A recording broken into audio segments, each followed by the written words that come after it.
Hello, good evening. Welcome, everybody.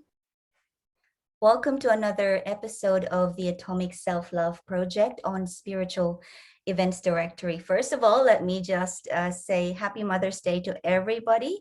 And for all those who are not with their children tonight or today, Happy Mother's Day to you anyway, because now we are so connected with the telephone, with the Zoom, and even with just energy. And I know that everyone is thinking about their loved ones on a day like this, and we are thinking about you. So I'm so glad to be on here tonight on a Mother's Day like this. It's my first year live on Mother's Day, and I just want to say I'm just so grateful to be surrounded by an energy of moms and women from all over the world for an entire hour. And tonight I'm just really excited because I get to come on live tonight, not just by myself, but by four other beautiful women who are making a difference in the world. And so for those of you who are here for the first time, I want to say welcome. So say hello on the chat and let us know where you're hailing from, because tonight we have got, Sarah, for example, is from London, and we've got Kaki from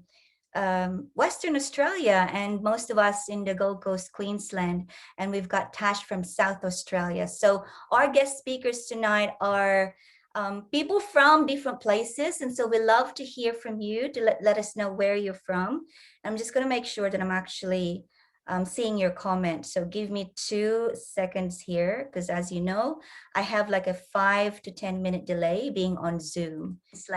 And we've got Carrie. Hi, good to see you tonight. Joy, thank you. Happy Mother's Day as well. And happy Mother's Day. So Joy is from Lakes Entrance, Victoria, and from Tasmania. Share with us what you've done for the Mother's Day as well. That would be a lot of fun to find out. I'm just going to quickly share what I got for a present from my 16-year-old son. It's a candle, and I think it's sort of like a payout. Eternal Optimist candle. So that was really fun moment. Now, my name is Grace Harris, for those of you who are here for the first time, and I am the creator of the Atomic Self-Love Project. And this project is all about bringing to you different modalities of healing and allowing you to find the healing that's right for you. So we are in this, if you're listening to me right now on Spiritual Events Directory, you are someone who's on a path looking for that journey to really change the trajectory of your life so that you can find the purpose that aligns with your heart, mind, and soul. And what I love to just do on the Atomic Self-Love Project every night is just to allow you to really open your heart to the fact that if one type of healing does not suit you, you just keep going and looking for the right one. You can even stack them up together. So I love to bring experts in the show so that they can show you what they're an expert on and how they've changed their lives, so that if that resonates with you, you can connect with them. As you know, I'm someone who healed myself through it's a lot of self-healing really, but one of the biggest journey I've done so far is writing my own memoir, which is called Become the Woman of Your Dreams. Just being able to tell the whole truth and nothing but the truth from my own perspective, and being fearless about telling a story that I realized in the end I did not own. It was a story that is owned by millions of people, a story of abandonment, a story of searching for love, and a story of forgiveness and healing. And so if you haven't read the book or want to check it out, you can find my link in the comments below. I'll put that in a minute later, but all of the links of my guests tonight are also above this video, but it will also be in at the bottom of this video. And tonight we are talking about the gifts of gratitude. So I wanted to get started with a quick story, because I know, Joy saying, I just got a family dinner, but felt the love from all. Yes. Spent the day, Carrie says, spent the day with family. Sister's, also sister's birthday. Oh, cool. Yeah. So we went out for to a market that we've never been before. So that was really fun. And there was this band that and they were waving this flag, but the funny thing was that the guy waving the flag, he looked like he was in a different planet, like he was obviously enjoying something. And I'm like, good for you, sir. So that was really cool to see. I had a video of it. But I wanted to share a story about gratitude and how it really changed my life. So I have quite a few stories, but this one really resonated with me this morning when I woke up. So in 2018, I was in the middle of transitioning from being a corporate employee to becoming an entrepreneur. And my transition phase that I've given myself, like, you know, we all make these plans, which is really funny because nothing will ever come to plan, especially if you're going through a transition. But obviously I was naive enough to think that I had a plan, a 6 month plan of transitioning from corporate to being an entrepreneur. So this was from January to 2018 to July 2018. And in May to June 2018, so I had these 6 months where I was getting paid long service leave and I was getting a rental income from a property. And so I had like two sources of income, and I was putting all my resources in this business that I was trying to get up and running. And my target date of getting an income from it was June or July of 2018. And then one day, late May 2018, I was told that there were 7 lumps in my breast. I've had a couple of very close people to me, they're very close to me, that passed away from breast cancer. So the fear was immense. And 2 days after that, I was told that my tenant for my rental property are moving out in 2 weeks' time. And so I had, and then I was emailed by my boss and to tell me that my salary was ending also in a week and a half. So I had this potential illness in my mind, and I was running out. I was like, my income was like going to be zero very, very soon.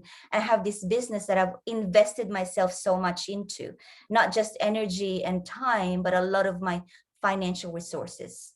And so I found myself one night, I was like in tears, you know, and all this worry, all this fear, what have I got myself into? I had a very stable job. Like it was a job where I could get sick all year long and I'd still get paid. It had an unlimited sick leave kind of perk. And so this fear just gripped me. And for the first time in a long time, I felt some tears go through my face. And I realized how afraid I was. Like it was that kind of fear that it was like cold white fear that you don't look scared, but you know you are, so that you don't even know how to express it. And so I had that kind. Have you ever had that? I mean, if anyone here has ever had that kind of just all knowing that the you know, it's clear and present danger, so to speak, kind of fear. I don't know if you've gone through an illness or a financial crisis or, you know, business folding from all of from out of no, I don't know, but it's kind of that was the kind of fear that I had. And so I went to bed and I lied there awake all night. And what happened was that the next day, at the time, my daughter was in year 10 and she was going through this phase of being a teenager that was really, really intense. Her hormones were raging. And it was part of why I left. I was wanting to leave the corporate scene, is because I wanted to spend more time with her. And when I woke up, she was in this state of full anxiety. Like she just was, and I'm like, what's wrong? And she said, but today we're going to, remember, mom, we're going to, this is my last camp for high school. And and the camp that I went to last year was a horrible experience. I don't want to do this.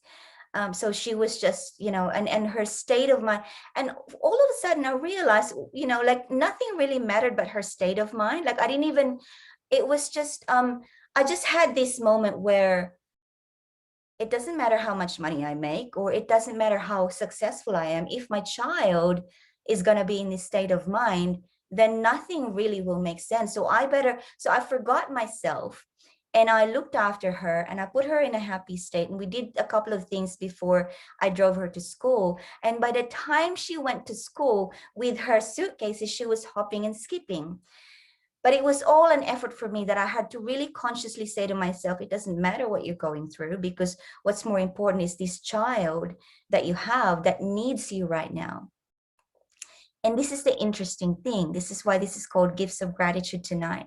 Because the interesting thing that happened is that driving back from school, and there's this street on the way home, it's called Darlington Drive, and the trees, literally, they would fall down together, like they're so pretty. They'd fall down like that for, I don't know, a good 20 meters or so. I was just driving and I felt so happy for what I've done for my child, that literally when I was looking at the trees, they looked like they were talking to me and they were dancing. I'm like, whoa, this is a bit freaky. Like, it's not like I was on anything, but I was just, they were talking to me. They were happy, just like I was happy. And I was just, I was, it was, I don't know, it was so vivid, the language of the trees, the way they danced with me, the way they rejoiced with me. And I was put in such a state that I just was feeling very alive. I couldn't even verbalize how I felt, but it was just this aliveness, this oneness with nature, this gratitude, you know. And it was, and to me that was it, right? So I went home, went about my day, whatever it was going to be. And then about 4 hours after that, I got a phone call from a person that I'd spoken to a week before. And I had my first sale for my business, and it was a profit of 5,000 US dollars from out of nowhere, just like that. And then everything else started falling into place. And I was so shocked that I was actually shaking after that, because I was reflecting on how the contrast of my fear in against the feeling of dancing with with the trees on the streets, and just this rejoicing over how I've been able to do something for someone who needed me, and forgetting myself. And those, you know, those kinds of moments that I remember, I hold on to them. I hold on to them because life is never perfect. And tell me, you know, that I'm not alone here, that I'm speaking to the right mob, is that I know if you're listening to me, I know you've got experiences where things are humming along and they're beautiful and it's all joyful, and then something will come up and something will block you from your flow. And it's just called life. It means that you're ready for your next level, but before you get to the next level, you are tested right now. And and the message that I just want to share tonight is about how gratitude really changed the way that I did life. And from that moment on, from that story, I changed the way that I did life. Whenever I'm in fear, I would always come back to, how can I feel grateful right now? How can I feel grateful right now?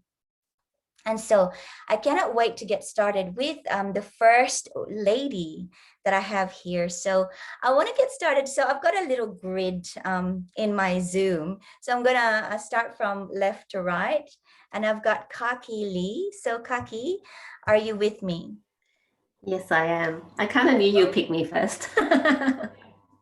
Hello, lovely. Thank you so much for being here with me tonight. Happy Mother's Day. Thank you. I'm so happy to be here, and thank you so much for inviting me. Amazing. So look, without further ado, I'd love for you to share with us who Kaki is and what you do to make a difference in the world. And Kaki, share with us, what do you understand about gratitude and how did that change your life? Yeah. So I'm Kaki Lee. I am a lot of things. I'm a mom, I'm a wife, I'm an ex-pharmacist. I'm now a life coach and a healer, energy healer. And I also have my own podcast. So I host a podcast called the Awakened Feminine Podcast. And my mission on that podcast is to share stories of beautiful women like yourself who are here tonight, just to give them a voice so that they can be heard, they can be seen, and they can be witnessed on their journey to their own self-discovery and their transformation as well. So that's really my mission. And gratitude has been a big thing in my life.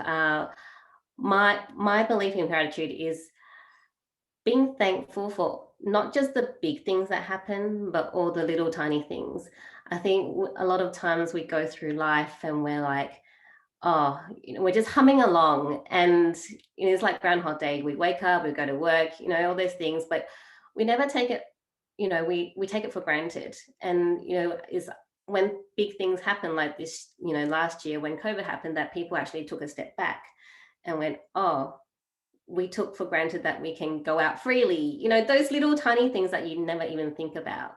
So for me, on my journey, I never realized this, but I was never a grateful person before I started my journey. And I didn't really know what even gratitude was until I started my journey. But looking back, I was never grateful. I expected things and I got it. It was just very easy for me. I never had money problems. I never had problems with my career or anything. Things just like happened and flowed and I just expected it. But there was not that feeling of, being grateful for it, because to me, it was just normal.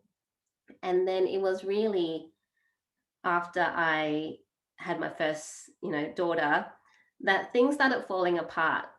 And I didn't really quite know what it actually was. It was just this feeling of, oh, I was at the pinnacle of my career. I was the chief pharmacist at the children's hospital.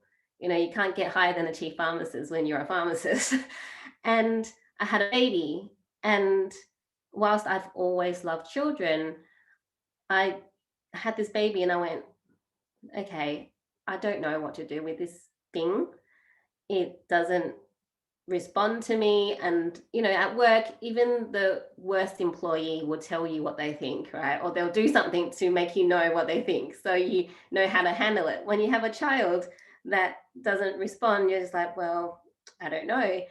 And for the first 3 months, I really was like, why did I have a baby when I could have furthered my career? There wasn't that gratitude. When you think about it, when I think about it now, I'm like, wow, there's so many women who want to have children and can't have children. And I'm here going, why the fuck did I have this child? I could have like furthered my career, all these things.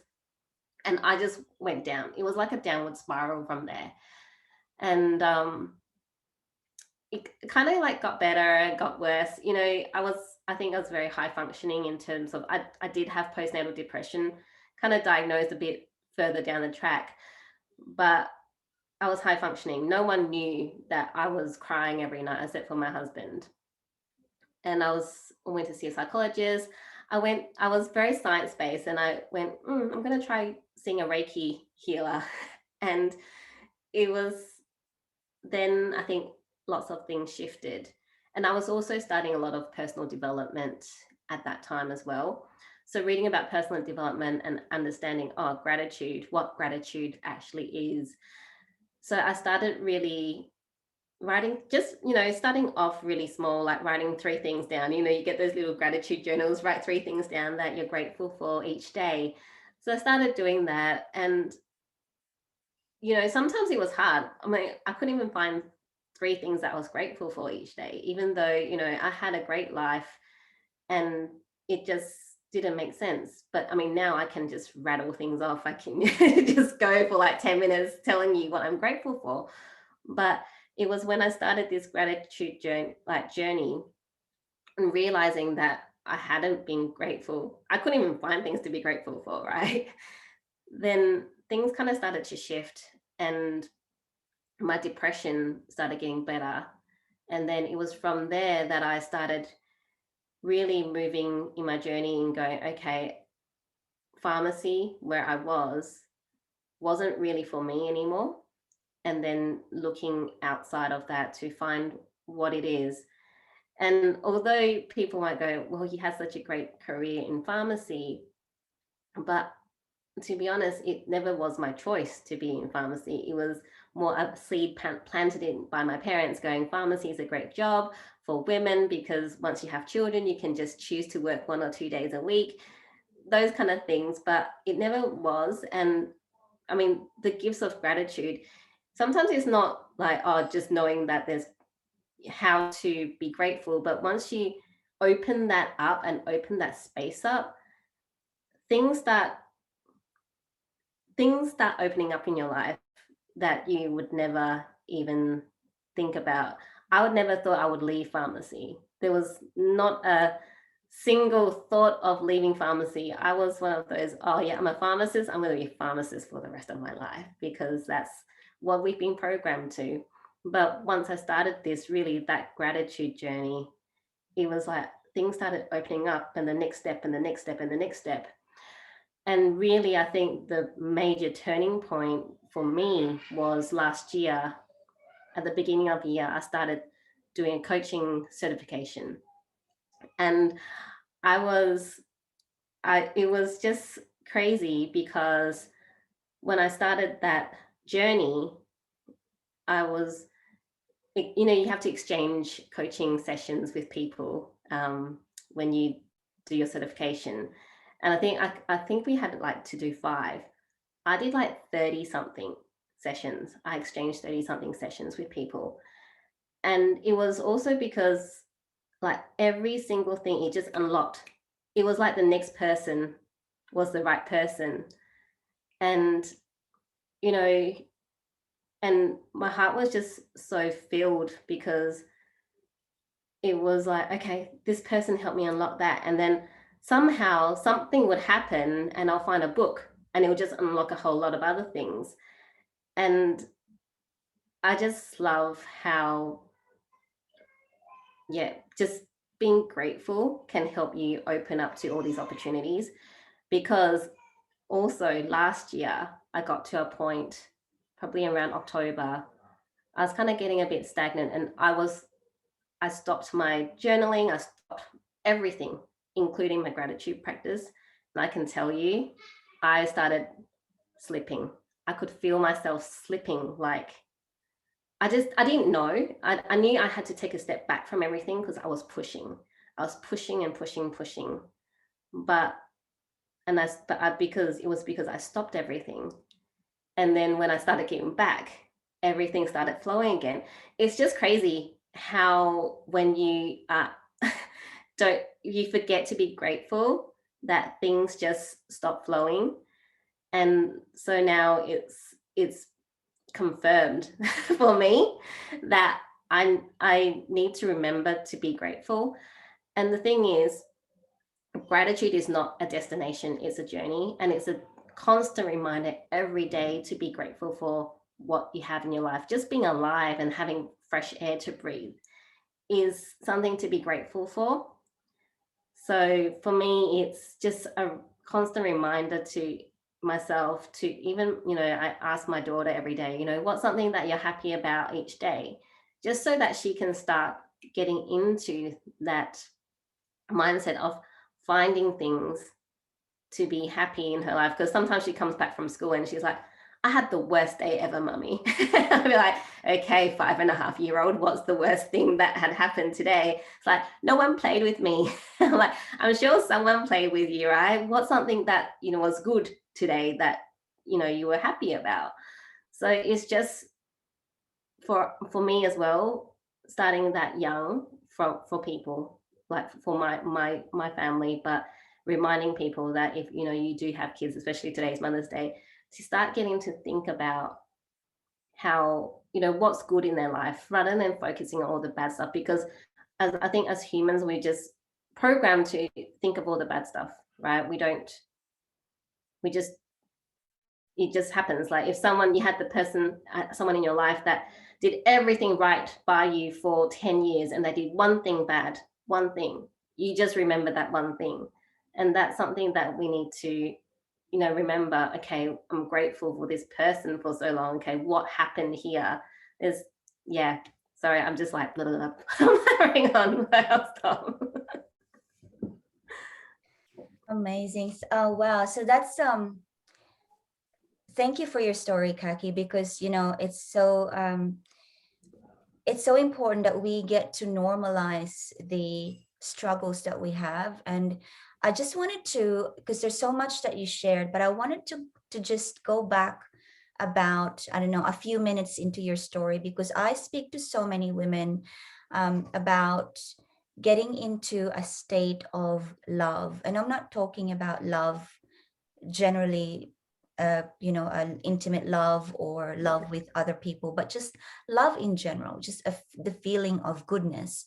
And I think when that is talked about, it's more about the love that's just in the heart. Therefore it can almost mean like self-love. But you shared something about you were high functioning in terms of your postnatal depression, that it wasn't even picked up until much later. But then, and it was through finding little bits of information that gratitude may help, and you actually tried it. And sometimes it wasn't easy, but you kept going anyway, as to putting down, okay, so what's the one or the two or maybe the three things that made me happy today, that I'm thankful for, that I'm grateful for. I wanted to ask you this question, and I'd love to ask you so many questions, but in essence of our time, but I want to ask this one question because I know that so many people um, out there, and I've been through this space. So this is an important question for me, for my past self. I believe that when we heal the now, we heal the past, and there's really no such thing as linear time in spirit world. Like we invented linear time, right? So everything may be existing now. So I know when I'm healing myself now, I'm also healing that younger woman that was me. And so because I went through this, this is an important question for me and for many, many people, which is just this, when we go through dark days, and that's, you could rename that like anxiety, depression, just things that we have labeled to be so and so. When we're going through dark days, how, I've been asked this question so many times, I want to hear from you. How do you find that feeling of little joy, to be grateful about anything? Where can I start? It's hard, and I think for me, I need to just cry it out, or just let out the big emotion, whether it's sadness or depression or whatever. It needs to be let out before I can even find that little piece of me to go, okay, what am I grateful for today? So, and it's hard if you are in constant depression to even do that. But just, if for me, that was what worked for me. I just had to cry. I just had to cry and just let it all out. And then once I couldn't cry anymore, it was like, okay, what is it today that I'm grateful for? Because I need that something to get me going to the next day. Thank you so much. And I think that's what, as you know, there are experts out there that call this thing vulnerability, just opening your wound and being prepared enough to say, I'm broken, I'm crying, here I am, show me what you've got. But it's just, being willing to be vulnerable, because it's so many things cause us to be not vulnerable, to be protective, to be, I'm not going to show that emotion because I've been hurt before. Yes. So thank you so much for the encouragement of vulnerability. I love that. I love that. Thank you. And probably just last thing is, when you ask what is good in my life right now, when you're in those down moments, whatever comes through, just accept it, rather than going, well, no, that cup of coffee wasn't good. How does that, you know what I mean? Because we just start making stories, right? Why is that good? Just whatever comes through, what is good in my life, just accept it. Okay. And then, keep asking. Sometimes that's just what you need. It will come. Those, the answers will come. Wow. Oh my goodness. It's being willing to just receive. Yeah. Oh, thank you. Thank you so much. Amazing. Thank you. Alrighty. So, well, I'm just gonna quickly check if we have any comments. Not so far. Joy says most definitely resonates. Alrighty. So, so I've got my next guest is Nicolette Wires. So Nick, come on out. Hello, Hi, beautiful. How are Grace. How are you? you? Beautiful. How are you? Good. I'm really good. I'm so excited to be talking to you tonight. I'm here with these beautiful ladies. So Nick, tell us who Nick is, and how do you make a difference in the world, and what is gratitude? Share with us what is gratitude and how did that change your life? Thanks, Grace. Well, first and foremost, I'm very grateful for being here with you and all the beautiful ladies here on this special Mother's Day. I understand it's not Mother's Day in all of the world, but just take it as an extra Mother's Day today. So yeah, Nicolette, originally from the Netherlands, as you probably can hear. Been in Australia about 12 years now, so Australian as well. So yeah, how I would like to, I'd like to share a story a little bit, with to share my story with the gratitude. So I've been in hospitality as a general manager of luxury hotels and resorts all around the world for the last kind of 20, 25 years. And we actually went to Cambodia to start up a new wellness retreat resort, which was a bit different than the standard hotels we were used to work in. And it was something that I really was like one of my dream jobs to do. And when I was there, it was just so beautiful to be there and creating something new what didn't exist yet and being part of that from the start. Till all of a sudden I got a phone call from my manager in the head office to ask if I could come for a meeting in the head office. And at the time we were living in Cambodia, but the head office was actually in Bangkok. So I had to fly to another country to actually go to that meeting. And my husband was actually in Australia at the time. He was waiting for his citizenship to become Australian. So I was actually by myself there. So I flew to Bangkok to attend this meeting in the boardroom. And when I got called in, I've been there many times before for meetings, but this time it was different. There was just that anxious feeling in my tummy, something was not quite right there. And when I got called in the office, I was actually told within like a couple of minutes that I was not what they were looking for. And I was not good enough. And I was fired for the first time in my life. And the question I had was like, why? What is it that I'm not good enough as a woman working in a man-dominated world? And I just didn't get an answer. And I left really confused. Nothing was said. I remember that I was going down, it was like the high rises in Bangkok, and I was going down like 30 levels in the elevator, and I got down on the street where there's like hundreds and thousands of people just walking. It's always really busy in Bangkok. And I remember that time just stood still. And I called my husband, who was in Australia, and I was crying on the phone as like, why? What's wrong with me? And for him to be on the other side in a different country, on the other side of the phone, not be able to physically put his arms around me to support me and comfort me, and being in disbelief of what just happened. But just being there and having those supportive words was all I really needed to hear. They told me I only had one day to pack up my life and move back to Australia. And I said, no, I need a week at least, because I'm actually going to enjoy the place. And I'm actually going to sit on the beach and watch the sunset and watch every other day the sunrise and the sunset. So I stayed for another week and actually just enjoyed being there and being really grateful for what I had, although it was coming to an end.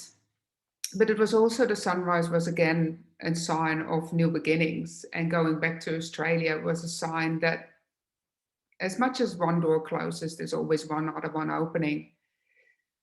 So back on the flight to Australia, where my husband was very supportively waiting at the airport and put his arms around me and said, we'll be all right again, and we've got this, and we'll get through this together. So I was sitting at home and just sitting on the couch, not knowing what to do. I was really focused. I really knew what I didn't want to do, but I had no idea what I wanted to do. And at the time, I thought it was actually good because, it was crossed off my list, but I didn't want to. But nothing else came because I was just not appreciating what I had. We had a beautiful home. We had each other. We had a lot of friends who were very supportive, but I didn't see that because all I saw what I didn't want to do. But I couldn't see the light at the end of the tunnel to see what was actually what I wanted to do. And in that moment, I was like, there must be something else. And my husband asked me, what do you really want to do? And I said, all I want is really to be happy. And he said, how does that look like? And I said, I have no idea. I just had no idea what happiness looked like. And that's when I really started to diving deep into who am I, and what do I really want, and what does my life look like if I really live the life I want to live. We've lived at beautiful places all around the world, beautiful resorts, we had a beautiful home, we had it all, but still I was not happy. So all those things we had still didn't make us happy.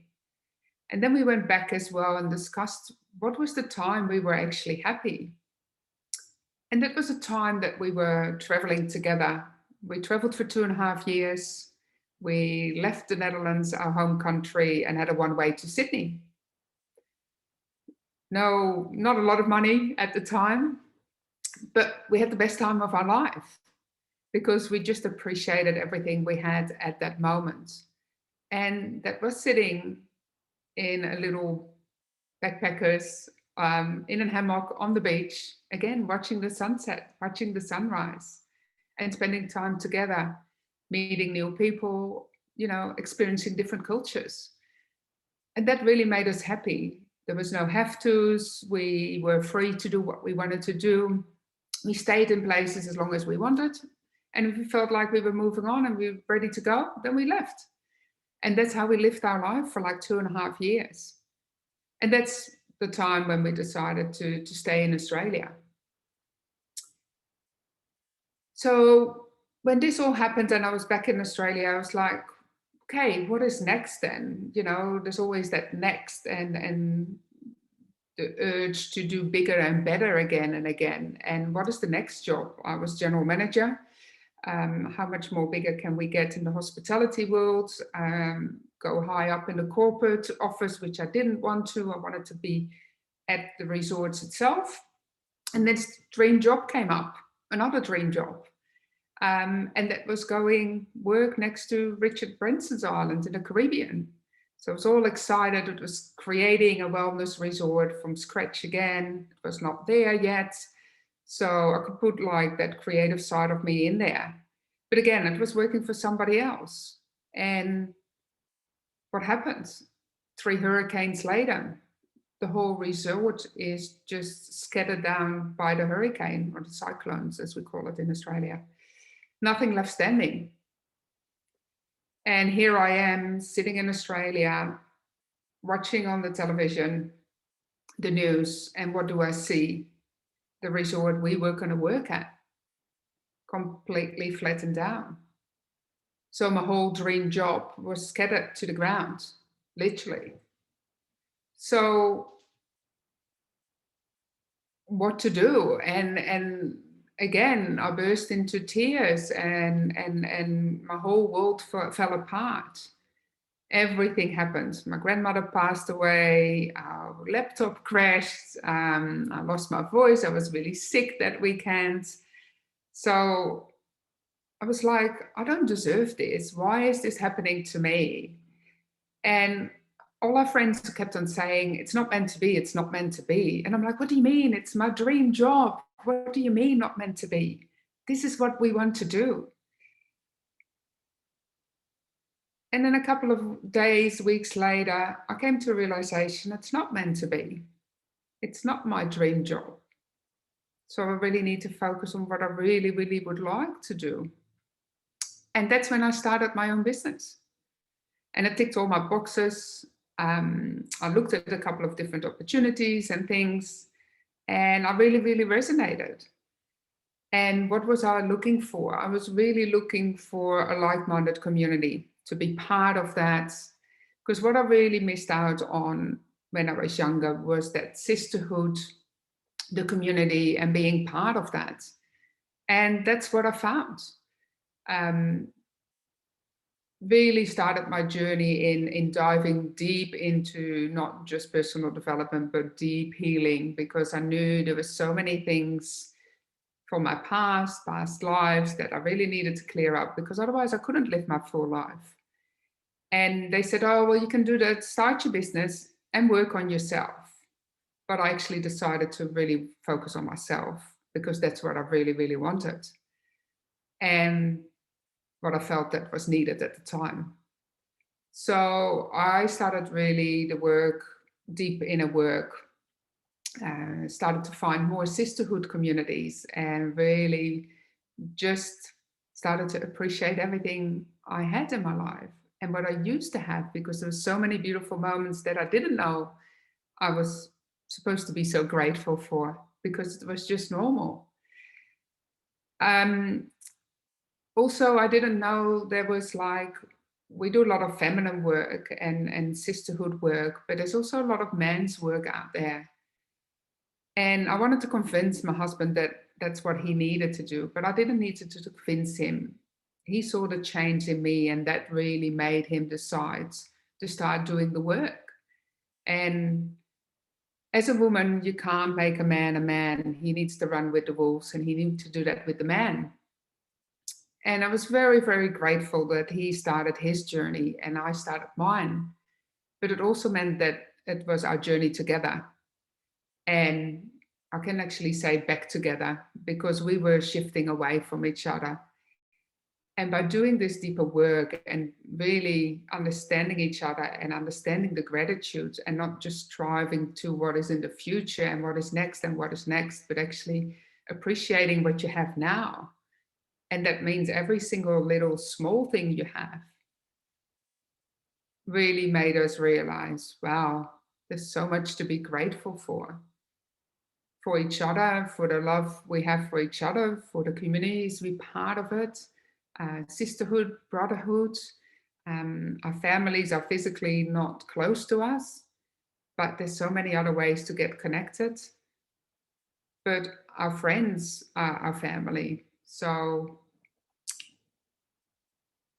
I think it's just been that whole journey of rediscovering who I am, who my husband is, and who we are together as a couple and as a relationship. And now I'm very, very grateful to, every time I do some other work, you go the next step and there's another door opening. And the other door is opening is now, instead of having a business which is not truly me and not truly for me and about me, is creating that. And that's what I've started and still continue to do, is just creating who you really are, who I am really are. And to do something for yourself, to help and assist others to create their best life, and simply their best life, is just so fulfilling. And I'm just so grateful to be able to be part of a community and to create now my own community and create and put actually all my learnings and my growing and everything and all my wisdom and all my knowledge, and be able to pass that on to whoever is ready for this journey. So there's so many things to be grateful for. As Kaki was saying, like every single little thing, it starts with just fresh air and a glass of clean water, anything. It's the little things what we quite often forget. And we quite often too focused on what's next and what is in the future, but actually look sometimes back what's happening right now, and maybe just what happened in the past, and just actually appreciate every single moment, because time goes way too quick. Thank you. Wow, that's I'm actually going to put us on a gallery view so that everyone can see us on Facebook, because I just realized on speaker there's only one face on on the screen. But Nick, your story is just so expansive, because it covered a few events in your life, a few, you know, ups and downs and ups and downs. And I always love to think of gratitude as an elixir of life. And when you were telling your story, it really resonated with me that back in the day when gratitude was not present, things felt like they were brittle, like they were breaking down, like they were not, you know, fitting together, not connecting together. It was almost like puzzle that's disintegrating. And then when you started to rediscover the gratitude, it was like a gel, You know, you started to, you found your community, you're creating your community. Even Tuan has, you know, you didn't even have to convey, he can see it, and so he just gelled with it. And that's, you know, if well, we've got a pharmacist here, Kaki, so we know the word elixir for when you have a cough, like it's something that you use to soothe your throat. And it's just so metaphorical, because it's very, gratitude just soothes, and there's nothing else to be expected from it but just that soothing. And when your life is soothed by gratitude, there's everything is in just literally like flow.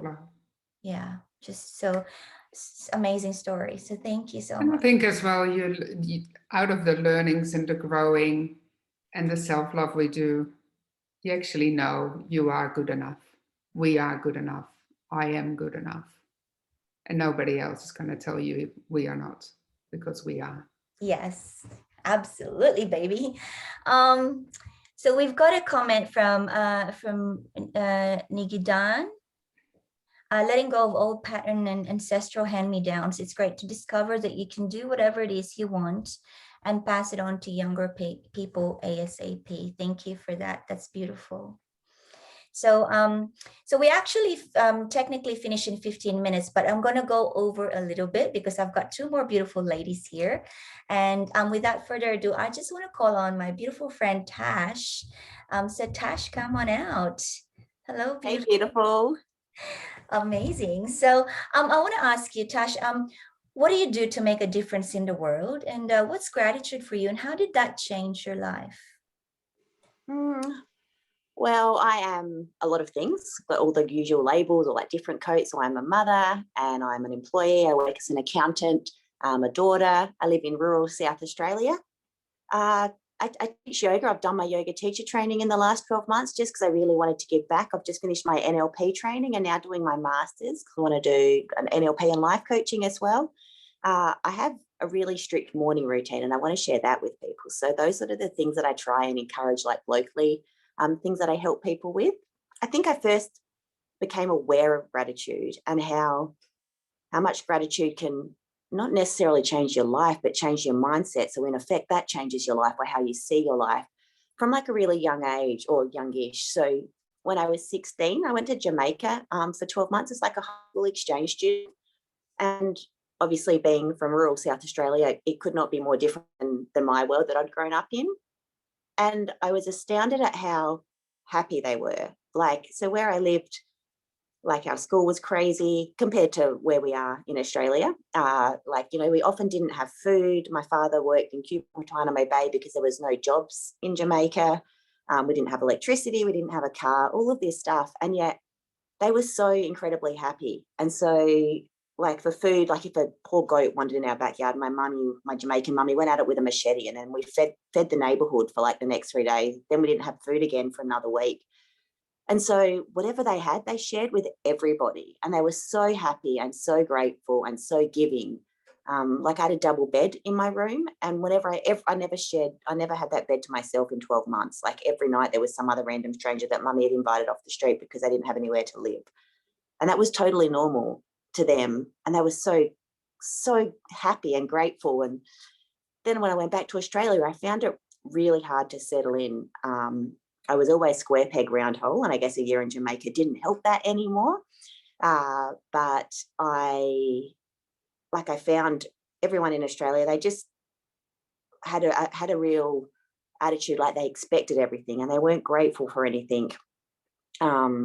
You know, so then my friend wanted a queen size bed and didn't want to share a bedroom, whereas I'd come from sharing a bedroom with every random stranger. You know, they wouldn't eat their dinner if they didn't get like a perfect steak, whereas we had goat and that was it, and then nothing for a week. So I just found that just taught me how important gratitude is. Like when you're grateful for what you have, suddenly what you have is enough. I just couldn't express that enough. And so going forward, that's how I've lived my life. That's what I've tried to teach my children. And I've incorporated it into my morning practice. So I get up at 4 every morning. I will write my gratitudes out every single morning, no matter what. No matter if I'm feeling up, I'll write my gratitudes out. Because I know, like Kaki said earlier, if you skip that process, like my morning process is my gratitudes, my meditation, my yoga, some breath work, all of that sort of stuff, writing out my goals. if I skip that practice because I'm feeling good, I no doubt I will go downhill and my life starts falling apart as such. So it doesn't matter how happy I am, how many things I have to write. I'll write pages and pages of gratitude. And then, you know, on the flip side, when I'm down, sometimes things are that shit. I'm like, literally, it's like this cup of coffee. That's all I've got to be grateful in life, which is obviously crap. You know, in Australia, we often live a reasonably privileged life. So I've got plenty to be grateful for, but sometimes you can't see it. So I just incorporate it into my daily life just from my experience in Jamaica, because I don't ever want to be that person that expects everything or that nothing's good enough, because I know deep down that when I'm grateful for what I have is enough. So that's just what I try and share with everybody. Wow. Thank you, Tash. It's just, I cannot say how important that is. And I think, yeah, most of us are moms here, and people that have been watching this show every Sunday, you already know that I just say what I need to say. I'm unapologetic, and I'm going to say that we have come into an era where there is a fraction of our kids that have a level of entitlement, and I will say that my kids do have a level of entitlement, and really this is why it's so important to just put it out there in the open that, you know, it's a morning practice. It's a beautiful thing to do. And when it sucks, it's you can write down one thing you're grateful for. And when you're up high, even more important to keep the momentum going. And most of the time, it's hard to hear this from people who are already highly successful. And the reason that I wanted to share all of us tonight to everybody is because it's a true thing. It's a true magic for everyday people. And we are all people here that have gone through ups and downs and ups and downs and ups and downs. It couldn't be more real than that. Now, what I'd like to do, Tash, is that I want to come back to you, because our beautiful Sarah, she needs to, we have a time frame for Sarah to take Hunter and Finn, her beautiful kids, somewhere in a few minutes. So I want to hear from Sarah, and then I'll come back to you for a question. So Sarah, it's now actually it's morning time in the UK for you. How are you? Hi. Great to see you today. It's not Mother's Day for you, but happy Mother's Day. So please, yeah, tell us, what do you do to make a difference in the world, and what's gratitude for you, and how did that change your life? Yeah, thank you, Grace. And it's been really interesting to listen to everybody just speak, and because I related to parts of everybody's stories, and it's made me think a lot about my own life. So for me, how do I make a difference in the world? Well, I'm a mother to my children, so I make a big difference to them, to their lives.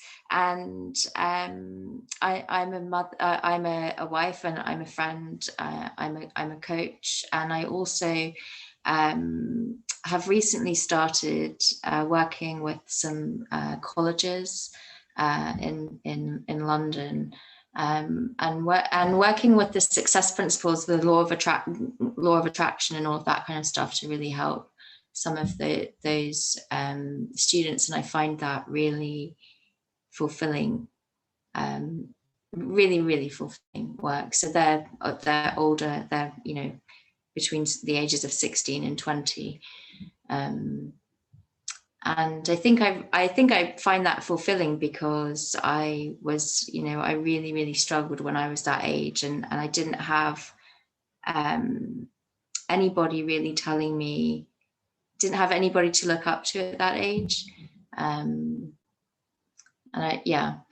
so I feel like I can make a difference to those people's lives, and I'm doing that. So it's really great, and gratitude for me, you know, I think like the first time I heard the word gratitude was probably in an AA meeting, back when I was in my 20s.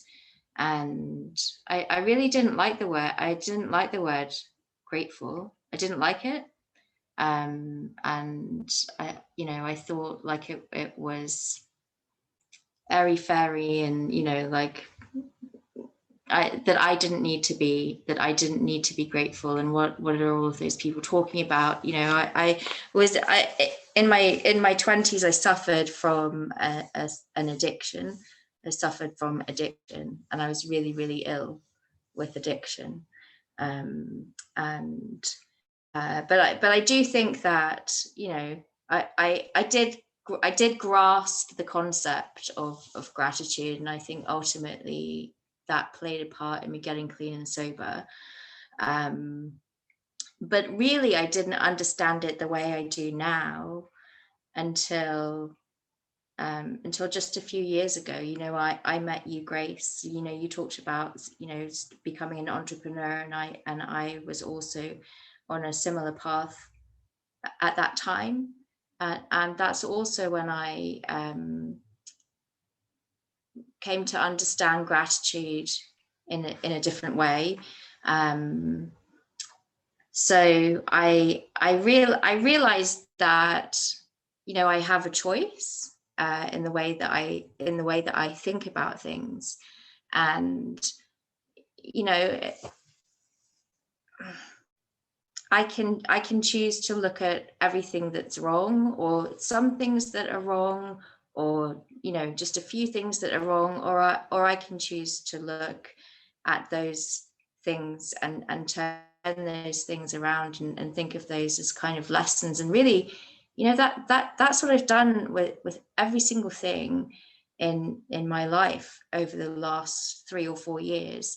And it's been just I've made this incredible transformation in my life. And one thing that I keep looking at the clock, and every day for weeks and weeks, by the way, and it just says 11:11 right now. Like every day for a really long time, I see all of the numbers.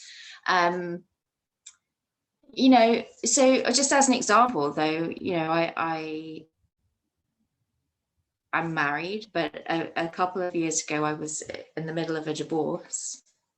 I decided, I really, can I say this? I hated my husband.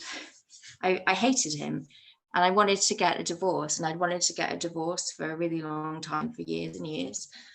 But I was always afraid to do that because I was afraid of living in poverty for the rest of my life.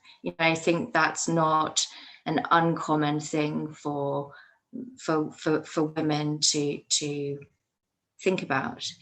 And I actually managed to feel financially secure by myself, without him. And that really allowed me to be brave enough to do something about it.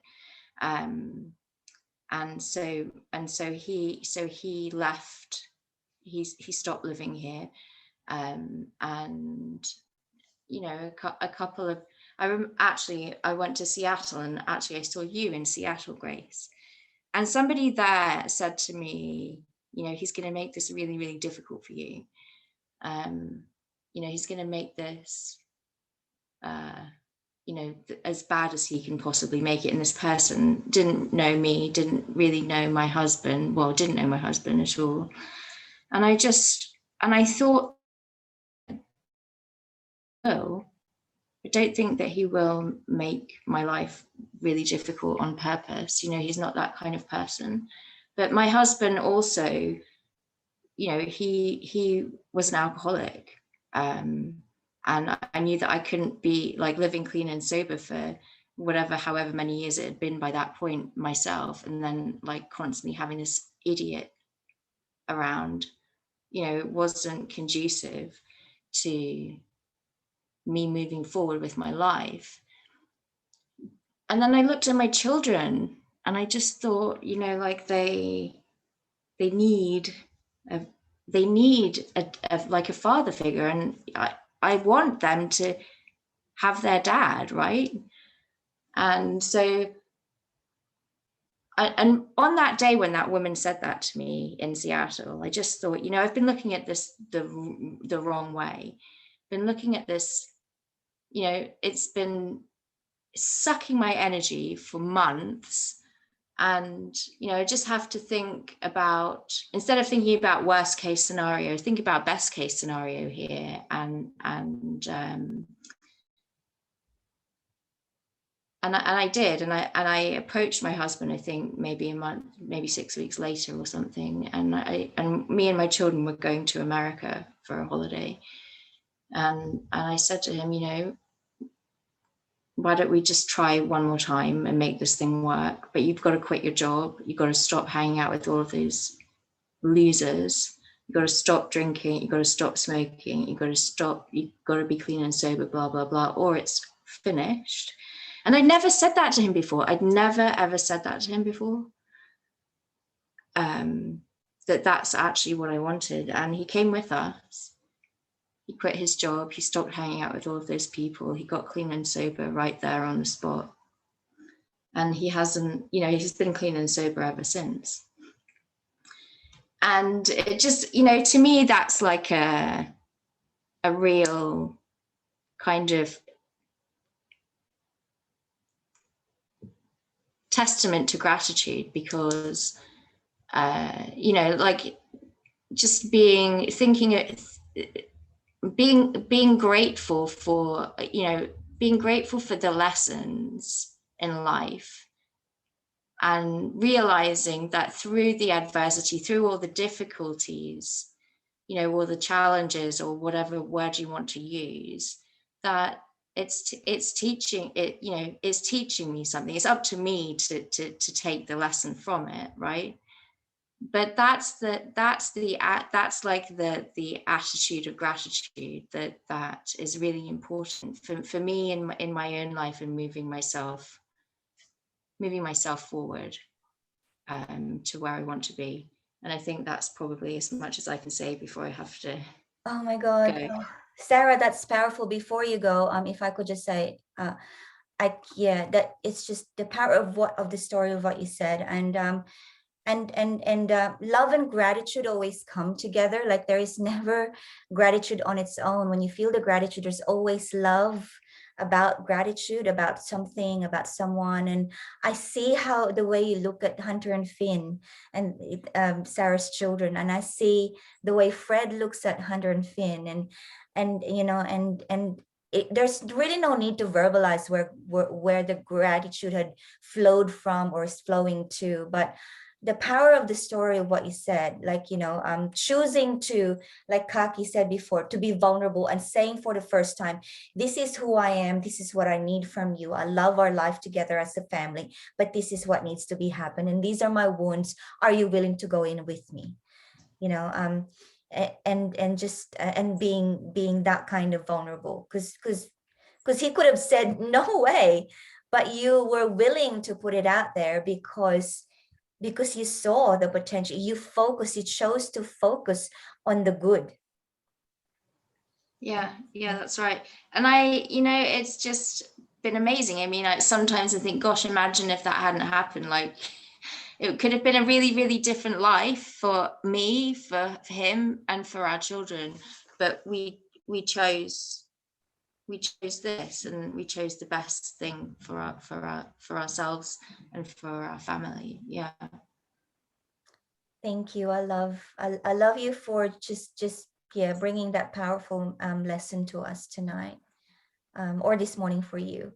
So yeah, and I'll go back to Tash now. I'll let you go to your appointment, but yeah, I'll speak to you soon, my love. Yeah, I'll go back to Tash. Tash, morning routine. So I'm gonna make the most of my few minutes here, because it's one of the most difficult thing to establish. Like, I think the easiest one would be coffee, and then and that's it. It goes into the brain, twing, we're all good to go. However, I worked for the bank for 12 years, and one of the coolest things one of my friends at the bank said to me was that one day she went to the doctor, and this is what the doctor said to her about coffee, because she drank so much coffee. She said, coffee is like having a really large credit card. Whenever you drink coffee, you're borrowing from your credit card, and the next thing you know, you're overdrawn way too much and you're sick. So, so I think that the morning practice of gratitude is like the opposite to coffee, because although I do love coffee in the morning, so I'm not saying don't drink coffee, but it's just because it literally fills your cup. So, so my question, Tash, is that if I'm a mom, and there's so many moms here that are moms of teenagers or even younger people, or even people who are 20 something, like how, because there's a comment here, like I just want to quickly read it, right? So Christine said, I find whenever my life gets chaotic with kids, the first thing I drop are the things I love most, like spiritual practice, journaling, meditation, etc. I don't understand why. So I think that was a question for one of us. But there's also another comment here about, it's sad in Australia for this. This is from Josette. It's sad in Australia for this generation because the youth have the high expectations from society and feel they are owed rather than having to work for stuff. Yes, entitlement was the word I was looking for. So I'd love to hear from you, Tashi. How can, as a mom, and I know you have your own kids, like how do we introduce softly and effectively, bit by bit, to be able for them to be able to appreciate that practice of gratitude in every morning or every day? There's lots of different ways to do it, I think. And I think it's super important to do what suits you or your children or your family. My ex-husband and I, we were very big on, like, over dinner, we'd say what we were grateful for about the day, because then we weren't forcing the kids, because my oldest, like my kids are 10, 11, or just turned 13, 10, 11, 13 now. My oldest in particular, whatever I say, she will go against, sort of thing. But I know she takes it on board. But if I said, you've got to be grateful, write down your gratitude, she'd say, stick it up your bum, mum. Whereas if we just said over dinner, oh, how was your day? What were you grateful for? Not even on the way home from school, so you're not forcing it then. It was just super casual at dinner. My husband and I actually discussed it. It was an intentional thing. When we sat down for dinner, we made sure we all sat down, or we both worked and both worked away. One of us would sit down with the kids or whatever else, and just said, what are we grateful for today? Or what happened today that made us grateful? So then we sort of used it for a tool that when things were really shitty, we'd be like, is there something we can focus on this, that was good? Obviously, you've also got to let them feel. You don't want to be putting an old head on young shoulders and saying, this is a learning, you should be grateful, you should be whatever. So you've got to be patient with them and let them feel as well. But you definitely just, we incorporated it that way, sort of taught them that way. That was a really easy way to do it, because we'd take turns going around the table to the point the kids actually got excited and be like, oh, I want to talk. And I feel like, no, let your sister finish, super important to listen as well and stuff. And so even though my daughter pretends she doesn't listen to me, I feel like sometimes she secretly does, because like my husband and I only recently separated. So maybe 18 months ago, 2 years ago, when we were still together, her and her dad had a fight, which is not normal at all. Like, he's crazy ass and super good with the kids and whatever. But I can't remember what they fought about. Normally it's me fighting with them because I'm the disciplinary in the family sort of thing. But they had a fight, and then Charlie went to the bedroom. And so then I went up and said to her, hey, sweetie, like, are you okay? Do you want to talk? And she's like, no, I don't at the moment. I'm grumpy and I don't want to say bad things about Daddy. Just give me a second. I'm like, of course, I'll come back out. I was super proud of her. That was super aware, but didn't say that. So I went back in 10 minutes and sort of said, and she was crying her eyes out when I was in there. So it was very hard not to give her a hug or, tell her how she should feel or what was okay or whatever. So then when I went back in like 10 minutes later, I'm like, are you okay? She's like, I need to be grateful for Daddy. I said, what makes you say that? And she's like, well, I know that he's being mean at the moment. But, she said he lets me do so much stuff and he works away in the mind so we can have nice things. And it was something like, he doesn't make us eat paleo when you do. When you go away, he lets us eat chips and stuff like that. So she's like, he's such a good daddy. And even though I'm mad at him at the moment, I know that I'm going to be great. I'm grateful for him. So I want to go out and give him a hug. And I could see that the way we'd taught them gratitude and how important it is. And I do talk about Jamaica a lot, that story. Like, we took them to Cambodia when they were 6, 7, 8 for a month, so that it's just because I wanted them to experience what I experienced. Not everyone can do that or has the privilege to do that, but we just backpacked around. It cost us no money at all because we stayed in backpackers with the kids, whatever else, ate straight food. But so they would see, we went out to their school. We have like a sponsor child. So we went out to the school and they spent a day with their sponsor child and went through the sponsor child's house, and they were like astounded. So, we showed them that. Then we moved to Costa Rica for a year for the same sort of thing. Again, not everyone can do that, but just the gratitudes over your dinner table, making it easy without making it an intentional, this is a lesson that you have to learn, but just implement it into their daily practice. whether it be when they wake up in the morning over brekkie, driving home from school, whatever. We just did it so it was normal. And so then I can see by that fight that she had with her dad, and like, you know, just give me a second, I need to think of my gratitudes, and then came out and gave him a hug, even though they just had a big fight, she was crying her eyes out, that they take it on board. So from such a young, and we get comments all the time, your kids are the most grateful kids, they're the most generous kids, all of that sort of stuff, because we drill it into them without making it a lesson sort of thing, if that makes sense at all. Absolutely, yeah. It's a fun way to do it, not like a teaching way to do it. And it's the doing, isn't it? Like we always say, your kids will never listen to you, but they do what you do because they see you do it. And so when everyone's having fun around the table, and especially if they're young enough, then it becomes a habit. But yeah. So look, I'm so grateful for tonight. So thank you. Thank you, Kaki. Thank you, Nicolette. Thank you, Tash. Thank you, Sarah, who's left early. And so, yeah, we've actually come to the end. So we're 10 minutes over, but that's okay. The next live session is in 4 minutes. So we're not overlapping. But for those who have tuned in tonight, every one of us you can connect with. So all of our email addresses or connect with us on Facebook. It's at the top of this video, and just click on that. And if you want to ask a question to Kaki or Tash or myself or Nicolette or Sarah, go ahead and just send us a note or just connect with us. We'd love to hear from you. And this is something that, you know, I hope that has given you some insights tonight, especially for those who have not really familiarized how gratitude can be very, very easy to integrate in your life. And so I love you all, and I love you, ladies. So we're gonna say goodbye. We're gonna unmute and just say Happy Mother's Day, and then we're gonna sign off. Yeah. Happy Mother's Day. Happy Mother's Thank Day. you. Thank Bye, you. everybody. Thank you. Thanks, Grace.